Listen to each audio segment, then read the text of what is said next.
Você sabia que uma decepção amorosa pode afetar seu coração de verdade? E que traumas emocionais podem derrubar suas defesas, te deixar doente e até abrir caminho para doenças sérias? O que machuca a alma também machuca o corpo. E é disso que vamos falar hoje. Se você já passou por uma perda, um abandono, uma traição ou simplesmente se sentiu desamparado diante da vida, saiba, seu corpo sentiu tudo isso.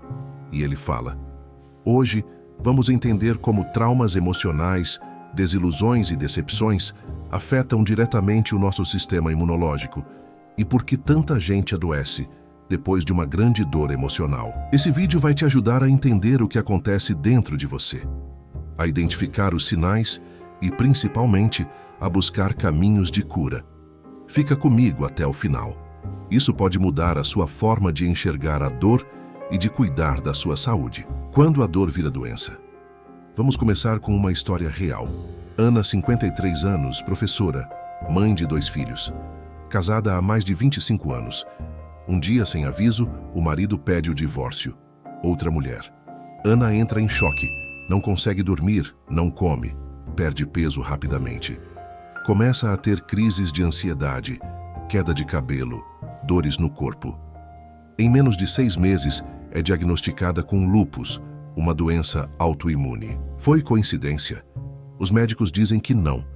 A dor emocional desencadeou um colapso no sistema imunológico dela. E esse é só um dos muitos casos que acontecem todos os dias, silenciosamente. A ligação entre a saúde mental e o corpo. Quando a mente sente, o corpo responde. Quando passamos por um trauma ou uma decepção profunda, o corpo entra em modo de sobrevivência. O cérebro interpreta aquele momento como uma ameaça real, mesmo que ela seja emocional. O primeiro sistema a ser ativado é o sistema de estresse, comandado por uma parte do cérebro chamada hipotálamo.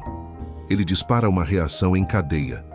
Ativa a glândula hipófise, que por sua vez estimula as glândulas suprarrenais, liberando cortisol, o hormônio do estresse.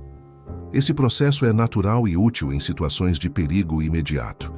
Mas quando o estresse vira rotina, como no caso de alguém que vive em luto, sofrimento emocional, ansiedade crônica, o cortisol permanece elevado por muito tempo. E aí começam os problemas. O cortisol em excesso reduz a produção de células de defesa, como linfócitos, inibe a resposta imune e aumenta a inflamação no corpo, causando insônia, piorando a digestão, alterando o apetite, o que pode causar hipertensão, diabetes e fadiga constante. Ou seja, o seu corpo vive em guerra, mesmo quando não tem mais inimigo do lado de fora. Essa guerra interna consome energia, derruba a imunidade e abre espaço para doenças. O que é somatização e doenças psicossomáticas? A somatização é quando o sofrimento emocional se manifesta fisicamente sem que haja, inicialmente, uma causa médica identificável. Mas isso não quer dizer que os sintomas são invenção da cabeça. São reais. O corpo sente. Já as doenças psicossomáticas são aquelas que têm origem emocional ou psíquica e que causam ou agravam problemas físicos reais. Os exemplos mais comuns são gastrite nervosa. A pessoa sente azia, queimação, dor no estômago. O ácido gástrico aumenta em resposta ao estresse e ansiedade. Não é nada demais, é fisiológico. O corpo está reagindo ao estado mental. Queda de cabelo por estresse. Situações traumáticas ou de ansiedade crônica interrompem o ciclo de crescimento capilar. É comum após divórcios, perdas ou traumas. Tensão muscular crônica. Dores nos ombros, pescoço, costas. A pessoa carrega o mundo nas costas, literalmente. O corpo fica em estado de alerta, com os músculos contraídos o tempo todo. Problemas de pele, psoríase, dermatite, acne severa. A pele é um dos principais órgãos que respondem ao estresse. Ela expressa o que está preso dentro. A dor emocional precisa sair de algum jeito. Se você não coloca para fora em palavras, ela sai em sintomas. Qual o impacto na saúde física quando a tristeza vira doença? As doenças autoimunes fazem o sistema imunológico atacar o próprio corpo como se visse suas células como inimigas. Em muitos casos, essas doenças aparecem ou se agravam após traumas emocionais, perdas ou estresse prolongado. Exemplos: lúpus, artrite reumatoide, doença de Crohn, tireoidite de Hashimoto.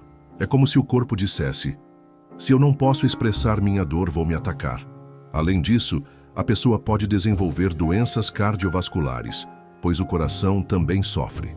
O estresse aumenta a pressão arterial, altera os batimentos e favorece o acúmulo de placas nas artérias, aumentando o risco de infarto e AVC, ou provocando arritmias em pessoas que vivem em estado de ansiedade crônica.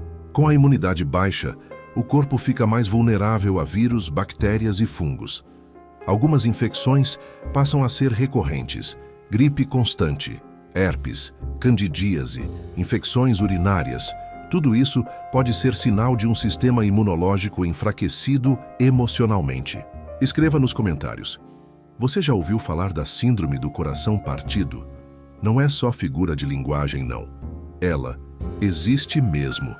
É chamada de síndrome de Takotsubo. Acontece geralmente após uma perda repentina, uma notícia devastadora ou um choque emocional muito intenso. O coração muda de forma, literalmente, fica mais fraco. Os sintomas são os mesmos de um infarto: dor no peito, falta de ar, tontura, desmaios. A boa notícia? Na maioria dos casos é reversível com o tempo e apoio emocional. O amor pode fortalecer, mas a perda dele, quando não é cuidada, pode machucar fundo, até o coração. Agora eu vou te dizer como curar a dor emocional e fortalecer sua imunidade. A primeira coisa: não se cobre ser forte o tempo todo. Chorar faz bem, sentir também, mas a cura exige movimento, e pequenas ações fazem grande diferença. Busque ajuda profissional. Um psicólogo ou terapeuta pode ajudar você a reorganizar os pensamentos, ressignificar traumas e encontrar estratégias para lidar com a dor. E saiba que terapia não é só para quem não está bem, é para quem quer viver melhor. Fale sobre o que sente. Guardar não resolve. Compartilhar com um amigo de confiança, escrever em um diário ou participar de grupos de apoio pode aliviar o peso interno. Tenha um estilo de vida saudável, alimentação rica em frutas, legumes, grãos integrais e pouca comida processada. Durma melhor, tenha um sono regular e de qualidade e faça atividades físicas leves e prazerosas. Lembre-se, seu corpo é a casa onde sua alma mora. Cuide dela com carinho. Praticar técnicas de relaxamento são muito importantes. Faça respiração profunda. Ela ajuda a desacelerar o corpo. Medite sempre que possível. A meditação reduz níveis de cortisol e aumenta a sensação de bem-estar. Pratique yoga, tai chi ou faça caminhadas em contato com a natureza. Os efeitos benéficos são comprovados no equilíbrio emocional. Procure fazer o que você ama. Ouça música, faça um curso de pintura, cuide das plantas do seu jardim, dance, leia. Tudo isso é terapia que lhe ajudará a tirar o foco do que lhe deprime. Fazer o que te dá prazer não é luxo, é necessidade. A alegria de viver se recupera quando você se reconecta com aquilo que te faz vibrar. Tente estabelecer limites. Dizer não para o que te faz mal é dizer sim para você mesmo. Relações abusivas, ambientes tóxicos e autocobrança exagerada adoecem. Busque apoio social. A conexão humana cura. Pode ser com a família, com amigos, com pessoas novas. A dor isolada vira desespero. Compartilhada vira força. A dor pode nos derrubar, mas também pode nos reconstruir. Sua dor é válida, mas ela não é o seu destino. Você pode estar vivendo uma fase difícil, mas ela não define quem você é. Seu corpo precisa de descanso, sua mente de alívio e seu coração de esperança. Aos poucos, tudo vai ficando mais leve. Cuidar de você com carinho, com respeito e com amor é o maior ato de resistência que existe. Mas precisa começar. Não adie. Cuide de você agora. Mesmo quando tudo parece escuro, há caminhos, há saídas, há esperança. E você merece sentir alegria de novo. Um passo por dia, um cuidado por vez. Você vai conseguir. porque a vida ainda tem muito a te oferecer. Se esse vídeo tocou seu coração, escreve aqui nos comentários: "Eu não estou sozinho". Isso lhe ajudará a ter força para recomeçar e não se sentir sozinho. Comente sobre o que lhe aflige. Qual foi o trauma que lhe causou tristeza profunda? Estamos aqui para lhe ajudar a seguir em frente e recuperar a vontade de viver e ser feliz novamente. Esperamos que esse vídeo possa ter lhe ajudado e, se sim, deixe o seu like. Compartilhe esse vídeo com alguém que precisa ouvir isso. E caso ainda não seja inscrito no canal, inscreva-se para que possamos juntos encontrar forças para superar os obstáculos que a vida coloca em nossos caminhos. Até o próximo vídeo.